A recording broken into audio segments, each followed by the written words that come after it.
The thunder's distant rumble echoed through the narrow canyon as Penelope Zimmerman urged her horse across the old wooden bridge spanning the Rio Grande.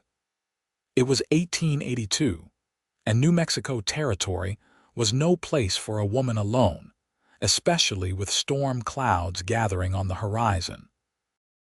But Penelope had little choice. The telegram had been urgent, and the journey from Santa Fe to Las Lunas couldn't wait. The first drops of rain began to fall as the weathered planks creaked beneath her horse's hooves. A flash of lightning illuminated the swollen river below, churning and angry from days of mountain rain. She was halfway across when she heard it, the sickening crack of wood giving way. Her chestnut mare reared in panic as the bridge shuddered. Penelope clutched at the reins, feeling the structure begin to collapse beneath her. "Oh God!" she screamed as the world tilted sideways, the bridge disintegrating into the raging waters. Her horse leaped desperately for solid ground, but Penelope was thrown from the saddle, her fingers clutching at splintering wood as she dangled above the churning river. "Hold on, I've got you." A deep voice cut through her terror as strong hands seized her wrists. Through rain-blurred vision, she saw him, a tall figure in a drenched duster and wide-brimmed hat, his face tense with effort as he braced himself against the remaining bridge support. "Don't let go," Penelope cried, feeling the current tug at her skirts. "Not a chance, madam," the cowboy replied, muscles straining as he pulled her inch by inch toward safety. "Cole Zachary keeps his promises, and I promise you're not falling today." With a final surge of strength, he hauled her onto solid ground, both of them collapsing onto the muddy riverbank as the last of the bridge disappeared into the furious waters. They lay there for a moment, rain pelting them, breath coming in gasps. "My horse," Penelope managed, pushing herself to her knees. "Made it across." Cole nodded toward where her chestnut mare stood nervously pawing at the ground 20 yards away. "Better than the bridge did." Penelope looked at the man who had saved her life. He was younger than she'd first thought, perhaps 30, with a strong jaw covered in dark stubble and eyes the color of whiskey. A thin scar ran along his left cheekbone. "I don't know how to thank you, Mr. Zachary," she said, attempting to straighten her sodden dress. "Cole," he corrected, rising to his feet and offering her his hand. "And you can thank me by getting out of this rain before you catch your death. My cabin's not far. We can wait out the storm there." Penelope hesitated, eyeing the stranger cautiously. In Boston, a proper lady would never accept such an offer, but this was the frontier and she had just nearly died. "I'm Penelope Zimmerman," she said, accepting his hand, "and I'd be grateful for shelter." Cole whistled for his horse, a magnificent black stallion that appeared from behind a stand of cottonwoods. As he helped Penelope onto her recovered mare, the skies opened fully, rain cascading down in sheets. "Stay close," he called over the downpour. "Las Lunas is still 5 miles south, but my place is just over that ridge." They rode in silence through the deluge, Penelope's mind racing. She had come west 6 months ago after her father's death left her with nothing but debts and a letter from her Aunt Sophia in Santa Fe. New Mexico was supposed to be her fresh start. Now, as she followed this mysterious cowboy through the storm, she wondered if she had made the right choice. Cole's cabin appeared like a mirage through the rain, a sturdy log structure nestled against the foothills, smoke curling from the stone chimney. A small corral stood nearby, empty save for a dappled mare that whinnied at their approach. "Not much," Cole said as he dismounted and helped her down, "but it's dry." Inside, the cabin was surprisingly comfortable. A fire crackled in the hearth, casting warm light over simple but well-crafted furniture. Bookshelves lined one wall, unexpected in a cowboy's dwelling, while a guitar rested in the corner beside a rocking chair. "You should get out of those wet clothes," Cole said, turning away to give her privacy. He rummaged through a trunk and produced a clean shirt and pair of trousers. "These'll swim on you, but they're dry. I'll tend to the horses."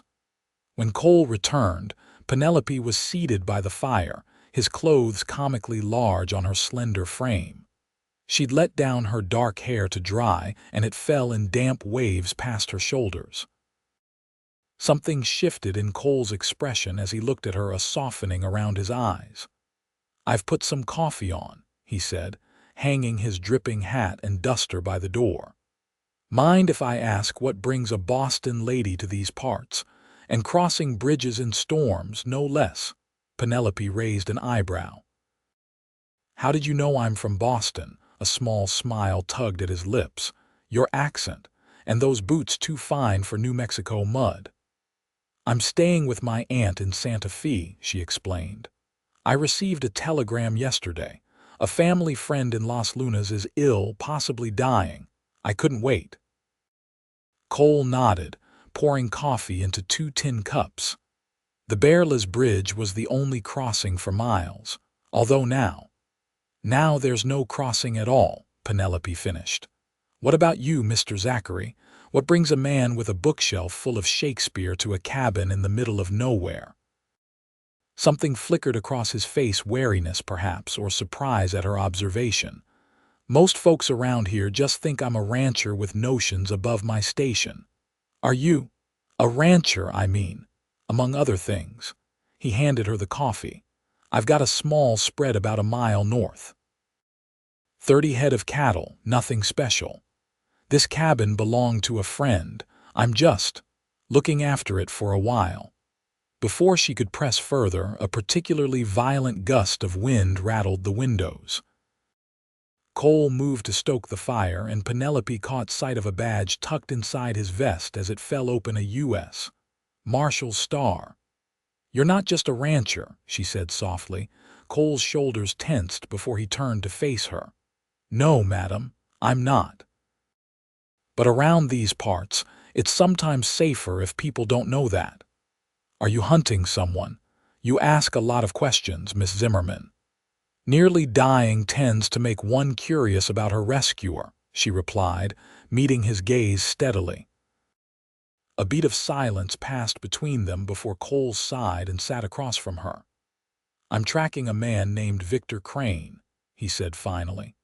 "He and his gang have been terrorizing settlements across the territory. Robbery, mostly, but they killed a family outside Albuquerque last month. Women and children included." Horror washed over Penelope. "And you think they're in Las Lunas?" "I have reason to believe they're planning something there, yes." He studied her intently. "Which makes me wonder if your friend's illness is connected. What's his name?" "Judge William Hargrove," Penelope answered. "He's an old friend of my father's. His housekeeper sent the telegram." Recognition sparked in Cole's eyes.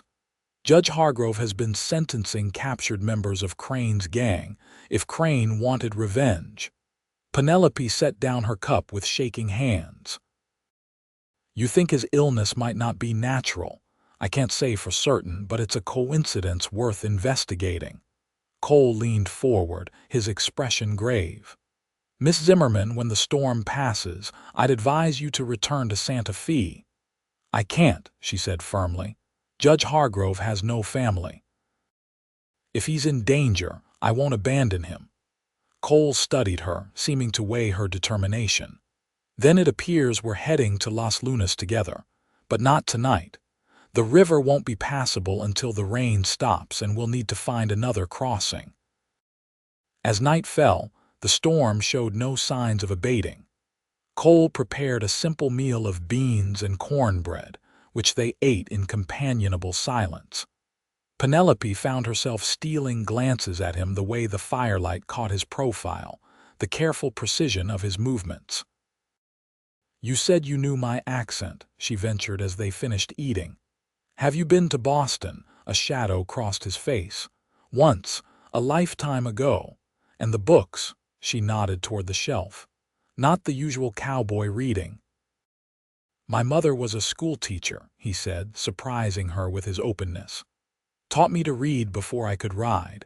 Dad thought it was a waste of time for a rancher's son, but she insisted. Penelope smiled. She sounds like a remarkable woman. She was. His tone made it clear she was no longer living. What about your mother? She died when I was born, Penelope said. My father raised me alone. He was a professor of literature at Harvard. That explains your interest in my bookshelf, Cole remarked with a small smile. Though I suspect a professor's daughter might find my collection lacking. On the contrary, she said, rising to examine the books more closely. It's impressive. Thoreau, Whitman, Shakespeare, even Austen. She pulled out a well-worn copy of Pride and Prejudice, raising an eyebrow at him. Cole actually blushed. A gift from my mother, he said, then added with unexpected honesty, though I've read it 3 times. Penelope laughed, a genuine sound that seemed to brighten the dim cabin. Mr. Zachary, you are full of surprises. Cole, he reminded her. And out here, surprises can keep a man alive. As the night deepened, Cole insisted Penelope take the bed while he made do with a bedroll near the fire. Despite her exhaustion, sleep eluded her. She lay awake listening to the storm, thinking of the man sleeping just feet away, a marshal with a scholar's mind and a hero's instinct. A man who had saved her without hesitation. And somewhere in Las Lunas, a judge who might be in grave danger. Tomorrow would bring new challenges, but for tonight, at least, she was safe. The bridge had collapsed, but Cole Zachary had caught her. Somehow that seemed significant in ways she couldn't yet understand. Morning arrived with tentative sunshine and a sky washed clean. Penelope woke to find the cabin empty, though coffee bubbled on the stove. Outside, Cole was saddling the horses, his movements efficient and practiced. The Rio Grande's still high, he said when he noticed her watching from the doorway. But I know another crossing about 2 miles north. It'll add time to our journey, but it's safer. I'm ready whenever you are, Penelope replied. She donned her now dried dress, though it was creased and mud-stained. Cole paused, studying her. You're nothing like I expected a Boston professor's daughter to be. Is that a compliment, Marshal Zachary? It is, he said simply. And perhaps a warning to myself.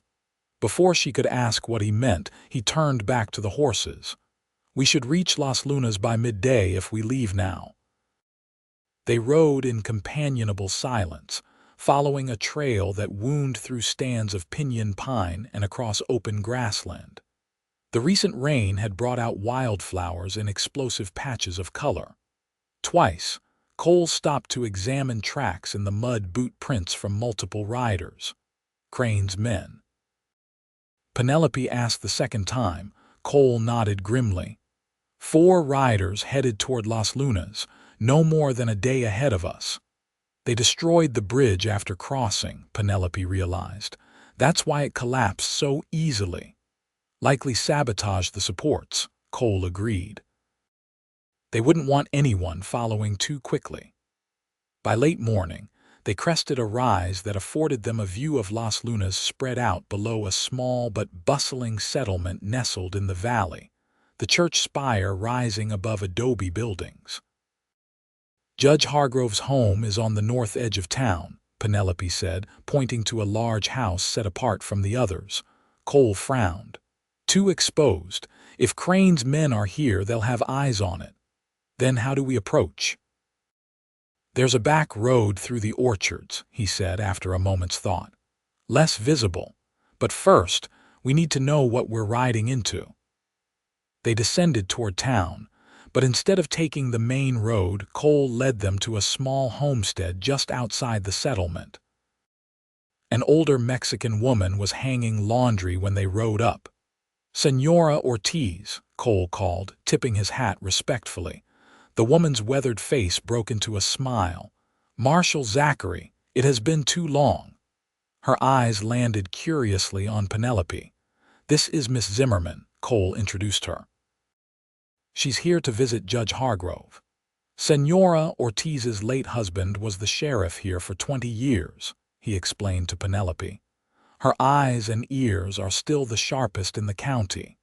They were ushered inside, where Cole quietly explained their concerns. Senora Ortiz listened gravely before confirming their fears. Strangers arrived 2 days ago, she said, pouring them coffee. 4 men. They claim to be cattle buyers, but they ask many questions about the judge. And yesterday the judge fell ill suddenly after dining at the hotel where these men are staying. Is he alive? Penelope asked anxiously. She, but very weak. The doctor suspects poison, though he cannot prove it. Cole's expression hardened. They'll try again. Crane won't leave until the job is done. The judge is not alone, Senora Ortiz assured them. My son Pablo stands guard and Father Ignacio visits often, but these men, they watch the house. It will not be easy to enter unseen. We'll need a distraction, Cole mused. Penelope set down her cup decisively. I can provide one. Both Cole and Senora Ortiz turned to her in surprise. No one here knows me, she explained. I could go into town openly, perhaps cause some commotion that would draw attention away from the judge's house. Meanwhile, you could slip in unnoticed. Cole immediately shook his head. Too dangerous. Crane's men wouldn't hesitate to hurt you. I'm not suggesting confronting them directly, Penelope argued. Just creating a distraction, perhaps as a distressed lady whose carriage has overturned. Senora Ortiz could accompany me for propriety. Cole and the older woman exchanged glances. It could work, Senora Ortiz admitted. There is a spot on the main road where my nephew could help stage such an accident. The whole town would come to assist a lady in distress. Cole still looked unconvinced, but Penelope pressed her advantage. You can't approach openly without alerting them, and we can't wait for reinforcements. Judge Hargrove might not have that long. Finally, Cole sighed in resignation. I don't like it, but you're right. We need to move quickly. He turned to Senora Ortiz. Can you arrange everything within the hour? Leave it to me, Marshal. As Senora Ortiz bustled away to make preparations, Cole pulled Penelope aside. This is more dangerous than you realize, he said, his voice low and intense. These men are killers, not petty thieves. I understand the risk, she replied, but I came here to help Judge Hargrove, and that's what I intend to do.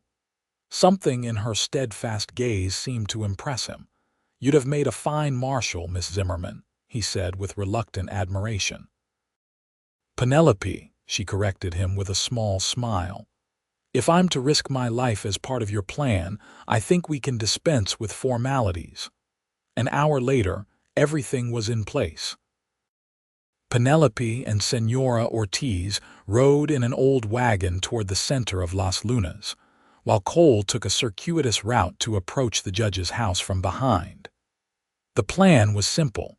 Create enough commotion to draw attention, allowing Cole to slip past any watchers. At the agreed-upon location, a visible bend in the road, Senora Ortiz's nephew was waiting. As they approached, he positioned himself to spook the horses. The animals reared dramatically. The wagon tilted on the uneven ground, and Penelope let out a piercing scream that could be heard throughout the small town. The performance worked perfectly. Within minutes, townspeople were rushing to assist the accident, including 2 men Senora Ortiz subtly indicated were part of Crane's gang. Penelope played her role convincingly, appearing distraught and slightly injured, requiring multiple helpers and creating maximum confusion. Meanwhile, Cole made his way undetected to Judge Hargrove's home. The back door was guarded by a young Mexican man, Pablo, Senora Ortiz's son, who recognized Cole immediately and allowed him inside. The judge was in bed, his once robust frame now gaunt, his breathing labored. A middle-aged housekeeper sat vigilantly at his side. "Marshal Zachary," the judge wheezed when Cole entered. "I suspected. They might send someone." "Save your strength, Judge," Cole said, quickly explaining the situation. "We need to move you somewhere safer. They'll try again." "I'm hardly in condition to travel," Hargrove replied with a weak gesture at his frail body. "We're not going far," Cole assured him. "Just to Senora Ortiz's home for now. Her cellar has a hidden room that once sheltered runaway slaves. Few know about it." The judge nodded wearily. "My papers. In the study." "Evidence against Crane. Take them." Cole dispatched Pablo to collect the documents while he and the housekeeper prepared the judge for transport. They would wait for Penelope's signal when she and Senora Ortiz returned before moving him. Back in town, Penelope's distraction had drawn quite a crowd. She sat on a bench outside the general store, allowing the shopkeeper's wife to fuss over her injuries, while keeping a careful eye on the two men Senora Ortiz had identified. They seemed torn between maintaining their watch and investigating the commotion. "Such a terrible accident," Penelope lamented loudly. "And I've come all this way to visit my dear friend Judge Hargrove. I understand he's been unwell." The mention of the judge's name caught the attention of the watching men. One nudged the other and whispered something. Penelope pretended not to notice. "The judge took ill quite suddenly," the shopkeeper's wife confirmed. "Dr. Winters has been attending him, but there's talk it might be poison." "Poison?" Penelope gasped dramatically. "How terrible! Who would do such a thing?" The conversation rippled through the gathered crowd, and Penelope noticed one of Crane's men slipping away, presumably to report this new information about a visitor to the judge. Perfect, the more confusion about her identity and purpose, the better. After sufficient time had passed, Senora Ortiz announced they should return to her home so Penelope could rest properly. They departed amid sympathetic murmurs from the townspeople. "It worked," Senora Ortiz whispered as they drove away. "One follows us, but the others remain watching the judge's house. They do not yet realize he could be moved." Indeed, a rider maintained a discreet distance behind them as they headed back to the Ortiz homestead. Penelope's heart raced, but she maintained her composure. Everything depended on timing now. At the homestead, Cole was waiting with Pablo. They had prepared a covered wagon with a false bottom originally designed to transport contraband, where the judge could be hidden. "One of Crane's men followed us," Penelope informed them as they hurried inside. "He's watching the house now." Cole nodded grimly. "We need to deal with him before moving the judge. I can't risk a confrontation that might alert the others." "Perhaps we don't need force," Penelope suggested. "What if I were to approach him, claim I'm lost and seeking directions back to town? It might give Pablo time to circle behind him." Cole looked as though he wanted to object, but Penelope continued, "He's already seen me in town. He'll recognize me as the woman from the accident, nothing more." "It's too risky," Cole insisted. "Every minute we delay puts Judge Hargrove in greater danger," she countered. "And I can be very convincing when necessary." After a tense debate, they agreed to Penelope's plan, though Cole insisted on positioning himself where he could intervene if needed. Pablo would approach from behind while Penelope distracted the watcher. Heart pounding, Penelope walked down the path toward where they had spotted the man lurking near the property's edge. She had loosened her hair and adopted a slightly bewildered expression. "Oh, thank goodness," she called when she spotted him. "I've become completely turned around. Could you direct me back to Las Lunas proper? I was meant to visit Judge Hargrove, but after that accident with the wagon." The man straightened, visibly surprised at being directly addressed. He was younger than Penelope had expected, perhaps mid-20s, with a thin mustache and nervous eyes.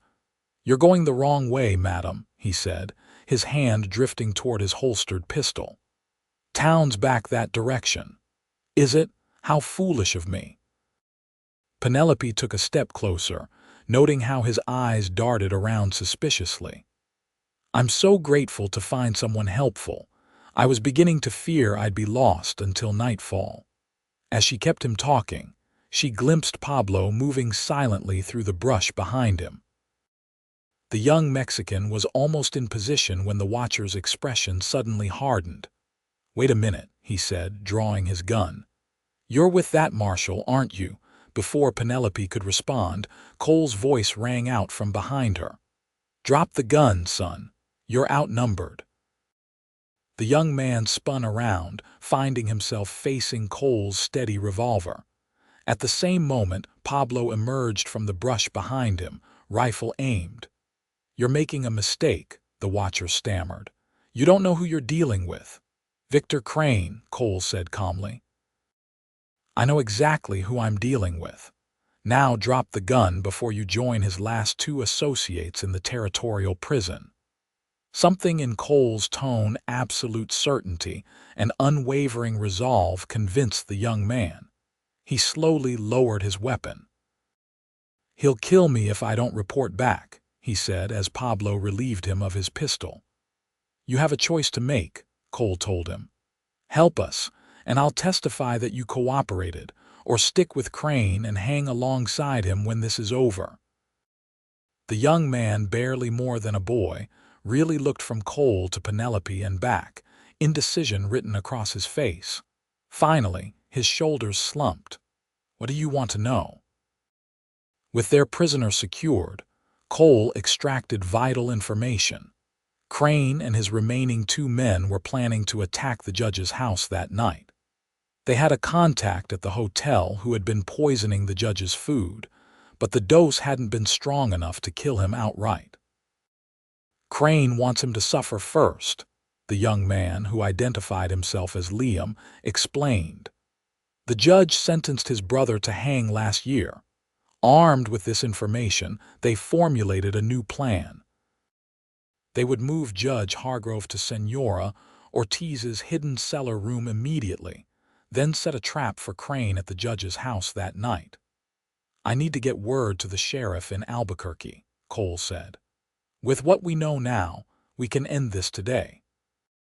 While Pablo rode to dispatch a telegram, Cole and Penelope helped transport the weakened judge. The housekeeper accompanied them, bringing medicines and necessities. By late afternoon, Hargrove was safely hidden in the cellar's secret room, and Cole was preparing to return to the judge's house to wait for Crane. "I'm coming with you," Penelope insisted as he checked his weapons. "Absolutely not," Cole replied firmly. "You've done more than enough. Stay here with the judge where it's safe." "You can't face 3 armed men alone," she argued. "Even if the sheriff comes, he might not arrive in time. I've handled worse odds. And someday your luck will run out," Penelope retorted. "I can help. I'm an excellent shot." Cole looked at her in surprise. "You are?" "My father believed women should know how to protect themselves. I won first prize at the Suffolk County Fair 3 years running." She met his skeptical gaze without flinching. "Check my valise if you don't believe me. There's a silver medallion inside." Cole studied her for a long moment before sighing in resignation. "You stay hidden in the back room.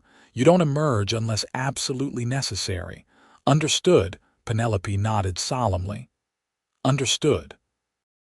As dusk fell, they positioned themselves in Judge Hargrove's house, Cole in the study where he could monitor the front approach, Penelope in a small sewing room with a clear view of the back door, a rifle across her lap. The housekeeper had provided detailed information about the house's layout, including a servant's passage that connected the rooms if they needed to move quickly. Hours passed in tense silence. Midnight came and went. Penelope fought against fatigue, straining to hear any sound that might indicate Crane's arrival. Just as she feared they might have guessed wrong about the gang's plans, she heard the faint creak of a floorboard on the back porch. She tensed, raising the rifle to her shoulder as she'd been trained. The back door handle turned slowly, then stopped. A moment later, there was a soft scratch at the window beside it, someone testing whether it was locked. Penelope remained motionless, controlling her breathing as her father had taught her. Through the darkness, she could make out a shadow moving past the window, trying each potential entry point methodically. Suddenly, from the front of the house came the sound of breaking glass, followed immediately by Cole's commanding voice. "U.S. Marshal, drop your weapons."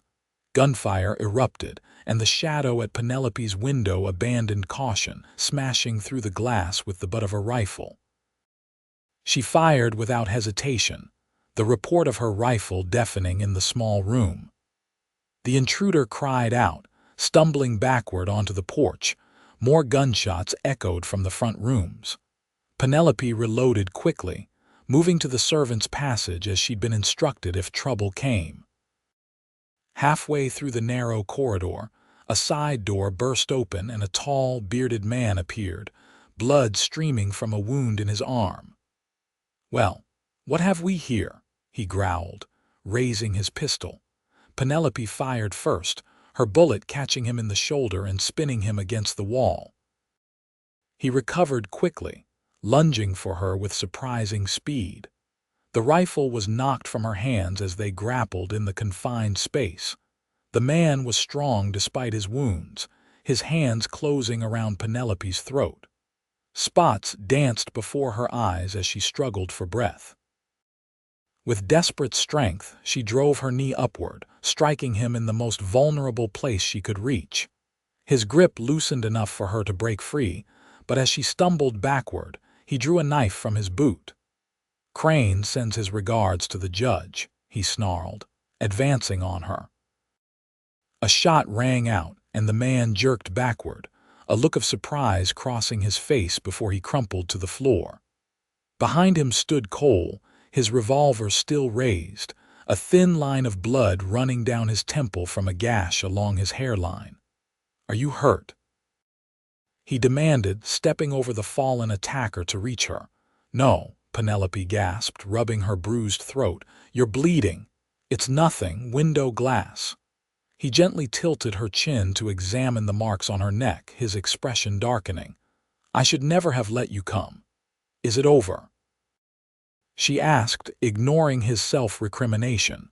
"Crane, one dead in the study. This one makes two."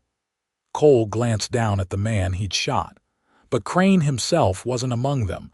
He must have sent his men first to test our defenses. A sudden noise from outside drew their attention, hoof beats approaching at speed. Cole pushed Penelope behind him protectively, but moments later, a voice called out, "Marshal Zachary, it's Sheriff Delgado from Albuquerque." Relief flooded through them as they realized reinforcements had arrived. Cole lowered his weapon and turned to Penelope, his expression softening as he brushed a strand of hair from her face. "You saved my life," he said quietly. "That shot from the back room gave me the distraction I needed when they came through the front." "We saved each other," she replied, suddenly aware of how close they were standing, his hand still lingering near her cheek. The moment was interrupted by Sheriff Delgado and his deputies entering the house. As Cole briefed them on the situation, Penelope sank into a chair, the events of the night finally catching up to her. They had survived, but Crane was still out there, and Judge Hargrove remained in danger. The following days passed in a blur of activity. Sheriff Delgado stationed deputies at Senora Ortiz's home to protect the judge, while Cole coordinated the search for Crane. Penelope divided her time between helping nurse the judge, whose condition was slowly improving thanks to proper medical attention, and assisting Cole by organizing the evidence from the judge's papers. Working closely together, Penelope found herself increasingly drawn to the marshal. He was unlike any man she had known in Boston, principled and courageous, yet gentle and thoughtful. She noticed how he always ensured she ate proper meals during their long hours of work, how he listened to her ideas with genuine respect, how his eyes followed her when he thought she wasn't looking. For his part, Cole seemed equally affected by their partnership. The professional distance he had initially maintained gradually gave way to a warmer familiarity. He shared stories of his past growing up on a small ranch in Colorado, his decision to become a lawman after his parents were killed by rustlers, his dream of someday settling down to raise horses and perhaps teach school like his mother.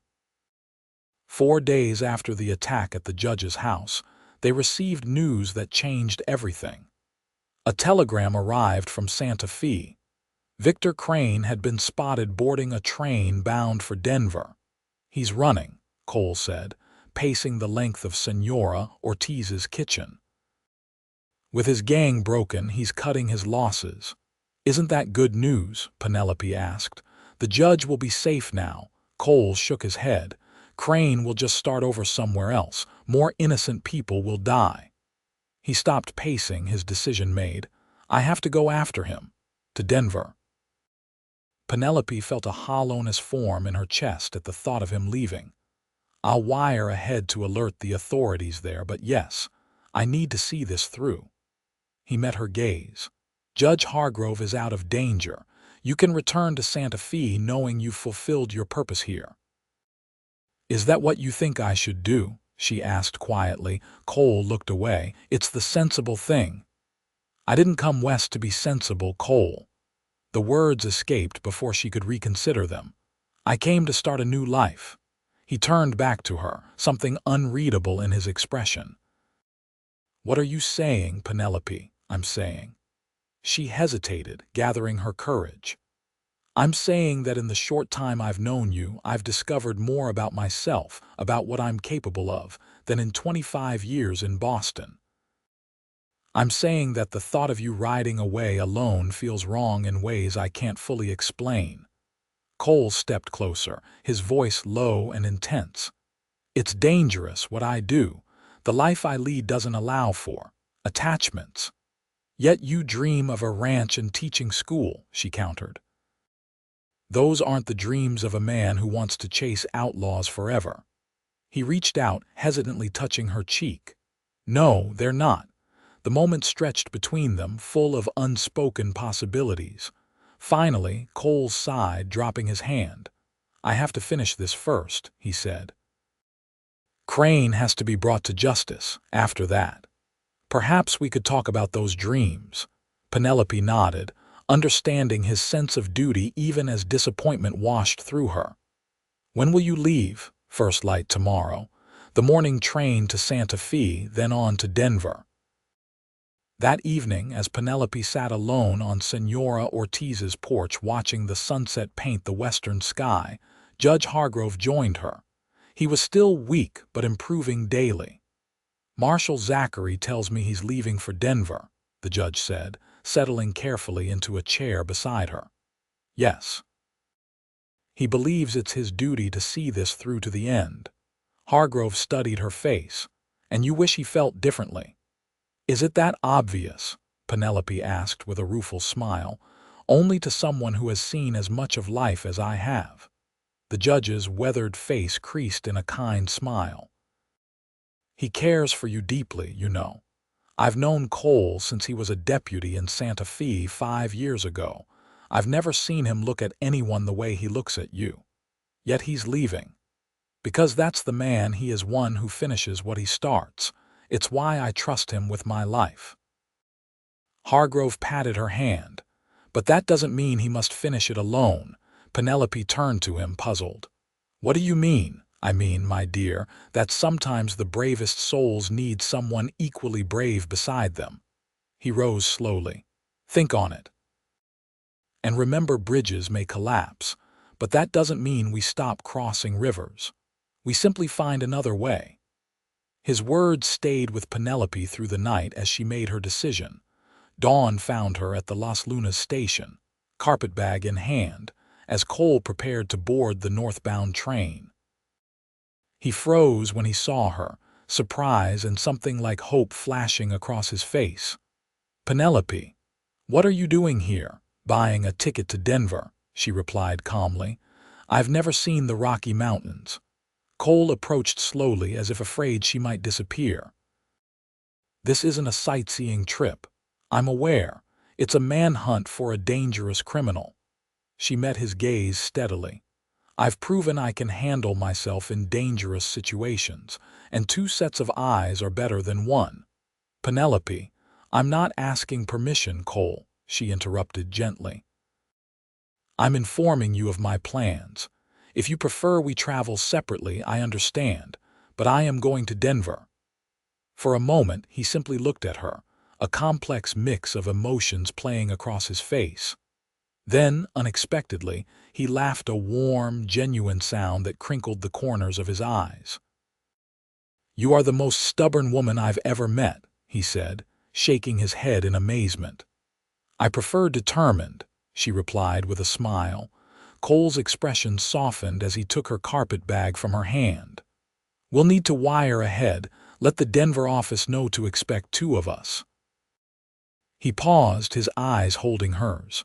"Are you certain about this? About Denver?" "Absolutely. About what comes after?" Penelope took a deep breath.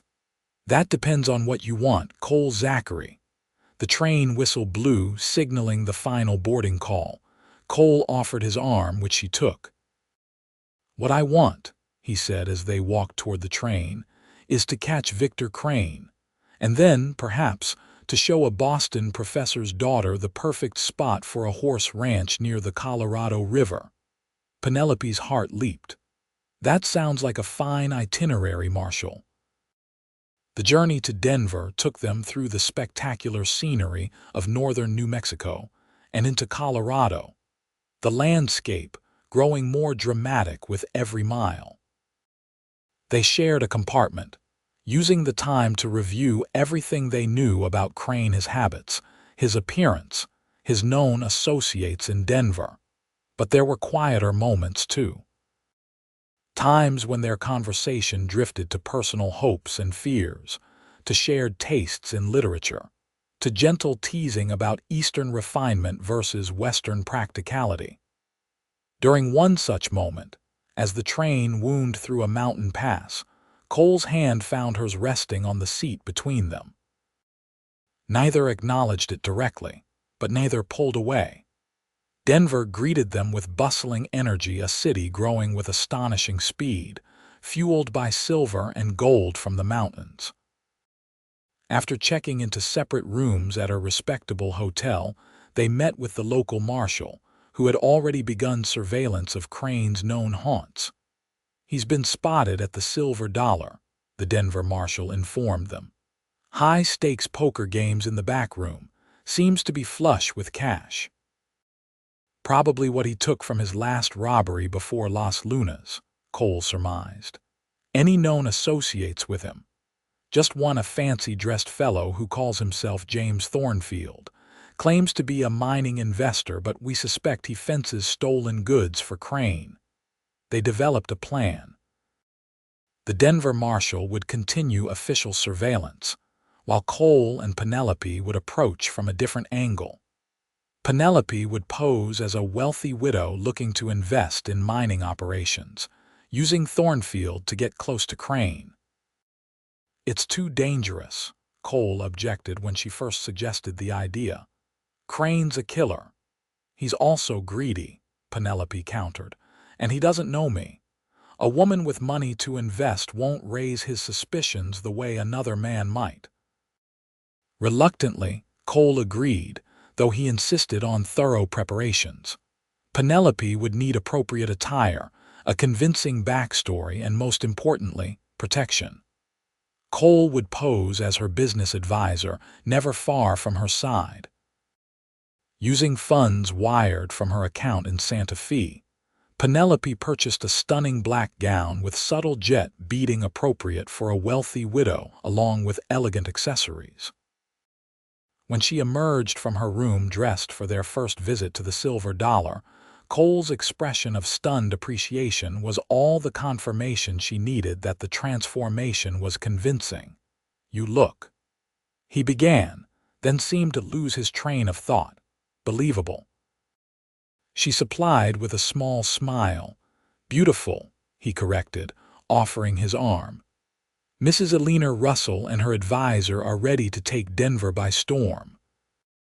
The Silver Dollar was the most opulent saloon Penelope had ever seen, with crystal chandeliers, velvet furnishings, and a polished mahogany bar that stretched the length of one wall. Well-dressed men and painted women moved through the space, the air thick with cigar smoke and the sound of a piano player executing complex ragtime melodies. They took a table with a clear view of the back-room entrance, ordering champagne to maintain their cover.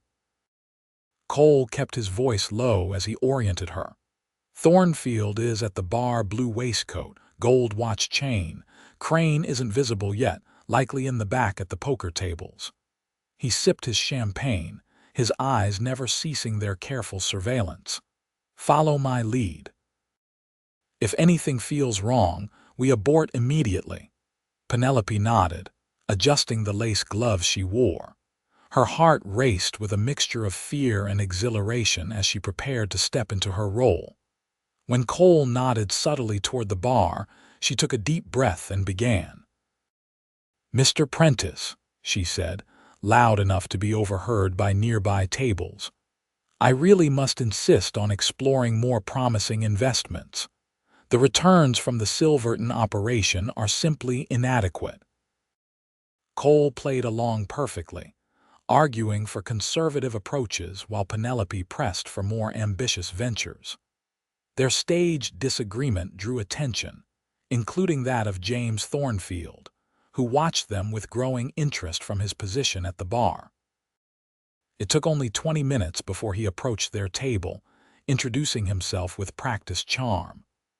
"Pardon the intrusion, but I couldn't help overhearing your discussion. James Thornfield, at your service. I represent several mining interests that might align with your investment goals." Introductions were made, with Penelope playing the role of the sophisticated but somewhat naive widow to perfection. She allowed just enough vulnerability to show through her confident exterior to intrigue Thornfield. "My late husband left me well provided for," she explained, "but I find myself needing more substantial returns than traditional banks offer." "A woman of vision," Thornfield approved, signaling for a waiter to refresh their champagne. "As it happens, I'm currently organizing financing for a most promising operation near Central City. Perhaps you'd care to join me and my associate in the private room. He can provide details that might interest you." Cole made a show of professional concern. "Mrs. Russell, I'm not certain that would be appropriate without proper introductions." "Oh, Mr. Prentice, don't be so stuffy," Penelope chided him. "This is precisely the sort of opportunity we've been seeking." Thornfield led them to the back room where 4 men sat around a poker table. One of them, a broad-shouldered man with a neatly trimmed beard and cold eyes, looked up at their entrance. "Victor Crane, exactly as described in the wanted posters." "Jim, we're in the middle of a game here," Crane said irritably. "Victor, may I present Mrs. Alina Russell, a potential investor from San Francisco, and her financial advisor, Mr. Prentice." Thornfield made the introduction smoothly. "Mrs. Russell is interested in our Central City venture." Crane's annoyance gave way to calculated interest as he took in Penelope's expensive attire and confident bearing. He stood, revealing his impressive height, and extended a hand. "Mrs. Russell, please forgive my rudeness. Business discussions are always welcome, especially with such charming company." The next hour was a delicate dance of deception. Penelope asked intelligent questions about a mining operation that didn't exist, while subtly flattering Crane's ego.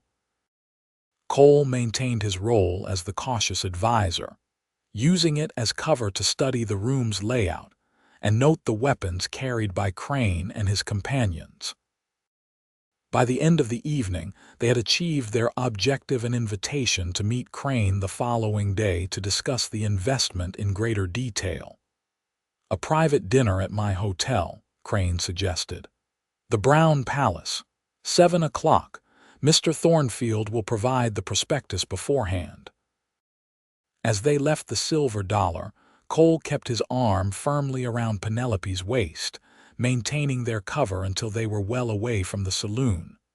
Once safely out of sight, he released her, but his expression was troubled.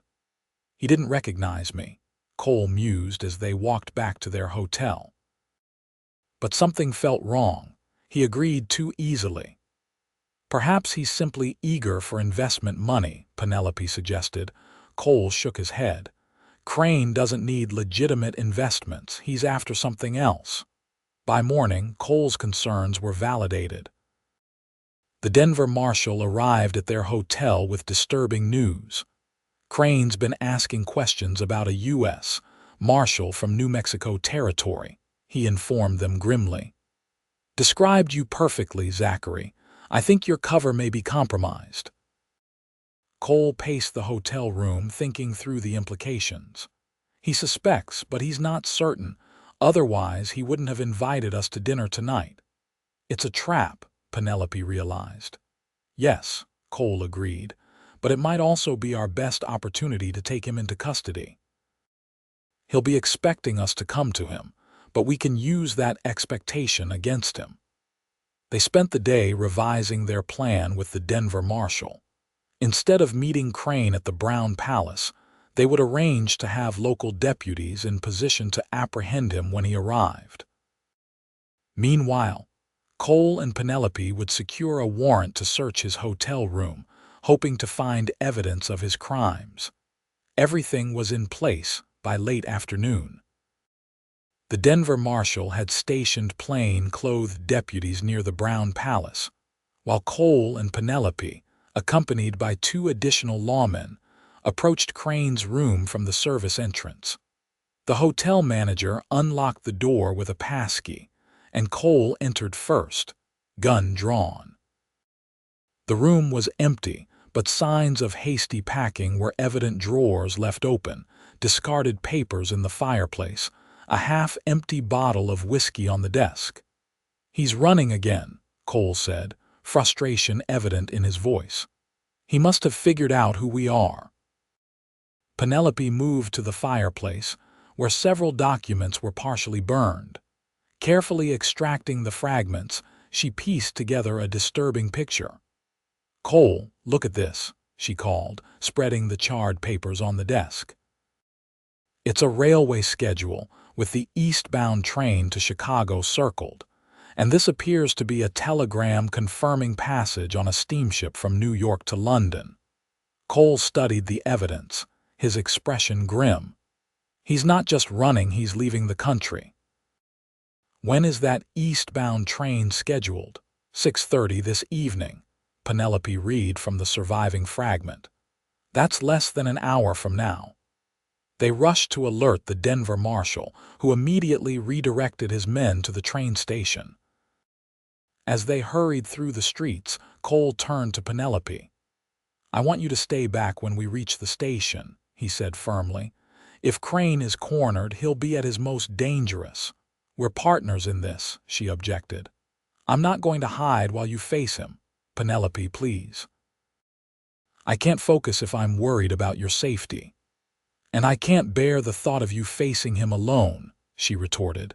"We do this together or not at all."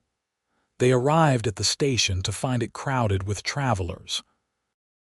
The eastbound train sat at the platform, steam billowing from its massive engine as passengers boarded.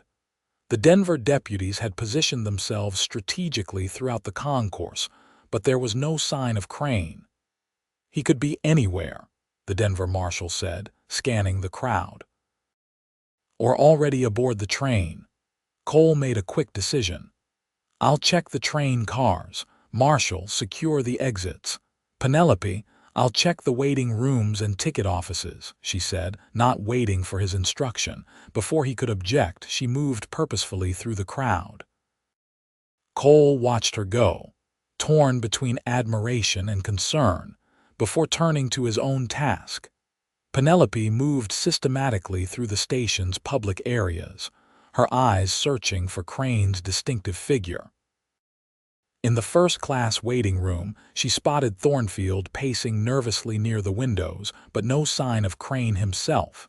As she turned to leave, a strong hand suddenly gripped her arm, pulling her into a shadowed alcove. She found herself face to face with Victor Crane. "Mrs. Russell, or whatever your real name is," he said coldly, pressing the barrel of a Derringer against her ribs. "You and your marshal friend have caused me considerable inconvenience." "The game is over, Crane," Penelope replied, fighting to keep her voice steady. "The station is surrounded by lawmen. You won't escape. Perhaps not, but I won't hang alone." His grip tightened painfully. "Now you're going to walk with me to that train.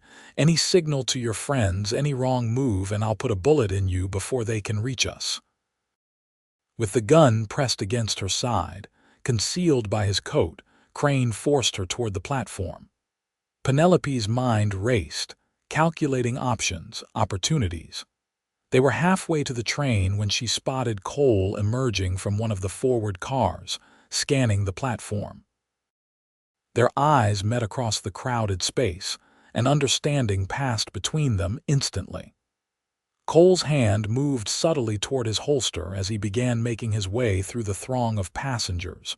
Crane noticed the exchange and increased his pace. "Tell him to back off," he hissed in Penelope's ear. "Or I shoot you now." Instead of complying, Penelope suddenly stumbled, deliberately falling to her knees. The unexpected movement threw Crane off balance just as Cole shouted, "U.S. Marshal! Everyone down!" Passengers scattered in panic as Crane recovered, aiming his Derringer at Penelope. She rolled sideways as he fired, the bullet grazing her arm instead of finding her heart. Cole's revolver barked twice, and Crane staggered backward, clutching his chest in shock before collapsing onto the platform. Cole was at Penelope's side in an instant, helping her to her feet while keeping his gun trained on the fallen outlaw. "Are you hit?" "Just a graze," she assured him, though blood was beginning to seep through her sleeve. The Denver deputies converged on the scene, securing Crane, who was alive but severely wounded. Thornfield was apprehended trying to flee through a service exit. As a doctor tended to Penelope's injury at the station first aid office, Cole paced outside, his face etched with guilt and concern. When finally allowed to see her, he approached her chair hesitantly. "I should never have let you come to Denver," he said, his voice rough with emotion. "I nearly got you killed." "I chose to come," she reminded him gently, "and we succeeded. Crane will face justice for his crimes." "At what cost?" Cole gestured to her bandaged arm. Another few inches and he couldn't finish the thought. Penelope reached for his hand, drawing him closer. "But it wasn't another few inches. I'm here, Cole, we're both here." He knelt beside her chair, his fingers tentatively brushing a strand of hair from her face. "When I saw him with you, when I thought I might lose you." He swallowed hard. "I realized something, Penelope." "What?" she asked, though she suspected she already knew the answer. "That catching Crane wasn't the most important thing anymore." His eyes, warm and vulnerable, held hers. "You are." The admission hung between them, profound in its simplicity. Penelope leaned forward, resting her forehead against his. "Then perhaps it's time to think about what comes next," she whispered. "Something about a horse ranch by the Colorado River." Cole's smile, slow and genuine, transformed his face. It's beautiful land, green valleys nestled between red rock canyons, good water, room to grow. It sounds perfect, she said, meaning it. The path that had led her west, that had brought her to the moment when a bridge collapsed and a cowboy caught her, suddenly seemed like destiny rather than chance. Cole touched her cheek gently. I never thought I'd find someone who could understand this life, who would choose it willingly. I never thought I'd find someone worth crossing a continent for, she replied. Yet here we are. In the quiet of the first aid office, with the chaos of the station continuing outside, Cole Zachary kissed Penelope Zimmerman for the first time, a tender promise that marked the end of one journey and the beginning of another. 2 weeks later, they stood together on a bluff overlooking a verdant valley where the Colorado River curved in a lazy arc. Spring had painted the landscape in vibrant greens and wildflower hues, the distant mountains still capped with snow. This is it, Cole said, his arm around Penelope's waist as they surveyed what would become their home. 1,500 acres from the river to that ridge line. Penelope leaned into his embrace, taking in the breathtaking vista. It's even more beautiful than you described. The cabin needs work, he cautioned, nodding toward the sturdy structure nestled among cottonwood trees near the river. And we'll need to build proper stables before winter. I'm not afraid of work, she replied, turning in his arms to face him. And I have excellent plans for that library we discussed. Cole laughed, the sound echoing across the open space. Of course you do. Shakespeare and Austen alongside ranching manuals and law books. A perfect combination, she insisted with a smile. Like a Boston professor's daughter and a New Mexico marshal. They had spent the past fortnight tying up loose ends. Crane had survived his injuries and now awaited trial in Denver, along with Thornfield. Judge Hargrove had made a full recovery and had already written to offer his services for the wedding they planned for midsummer. Penelope had wired her aunt in Santa Fe, arranging to have her belongings sent to their new home. Cole had officially resigned his marshal's badge, though he'd agreed to consult occasionally on difficult cases. His dream of raising horses specifically, breeding the strong, sure-footed Mustangs of the West with Eastern thoroughbreds, was already taking shape. The first 3 mares would arrive within the month. As for Penelope, she had written to contacts in Boston, arranging to sell scholarly articles to Eastern publications. The local settlement also needed a teacher for the handful of ranch children scattered across the valley, a position she would happily fill. Any regrets? Cole asked, studying her face in the golden afternoon light. About leaving your old life behind, Penelope considered the question seriously. I miss certain conveniences. Indoor plumbing, theater, bookshops on every corner, she smiled up at him. But no, Cole, no regrets. This is where I'm meant to be. He kissed her then, deeply and without reservation. The vast western landscape spread before them like a promise of all the days to come. That summer, they were married beneath the cottonwood trees beside the river, Judge Hargrove officiating. Senora Ortiz traveled from Las Lunas with her family to attend, bringing handmade lace for Penelope's dress and wisdom for the couple's new life together. Even the Denver marshal made the journey, bearing congratulations from colleagues who had heard the story of how Cole Zachary had caught the notorious Victor Crane, and in the process, found something far more valuable. Their wedding night, spent in the cabin they had lovingly restored together, marked the true beginning of their shared life. Under a ceiling scattered with stars visible through skylights Cole had built at Penelope's request, they discovered each other fully at last, passion and tenderness mingling as they committed themselves completely to the future they would build together. As years passed, the ranch flourished under their care. The horse breeding program gained recognition throughout the West, with buyers coming from as far as Kentucky to purchase their stock.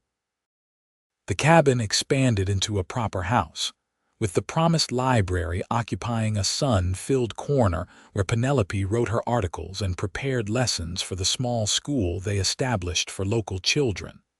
Their own family grew as well. 2 years after their marriage, Penelope gave birth to a son they named William, after Judge Hargrove. A daughter, Sarah, followed 3 years later, inheriting her mother's determination and her father's way with horses. On the 10th anniversary of the day the bridge collapsed over the Rio Grande, Cole and Penelope stood together on their porch, watching the sun set behind distant mountains. Their children played in the yard, their laughter mingling with the sound of horses nickering in nearby pastures. "Do you ever think about how different our lives might have been?" Penelope asked. "If I'd crossed that bridge safely that day." Cole smiled, drawing her close against the evening's chill. "I prefer to think we would have found each other somehow. Some things are just meant to be." She rested her head against his shoulder, content in the knowledge that the collapse of a bridge had led to the building of something far stronger, a life, a family, a love that had only deepened with each passing year. "Hold on," he had told her that day. "I've got you," and he had never let go.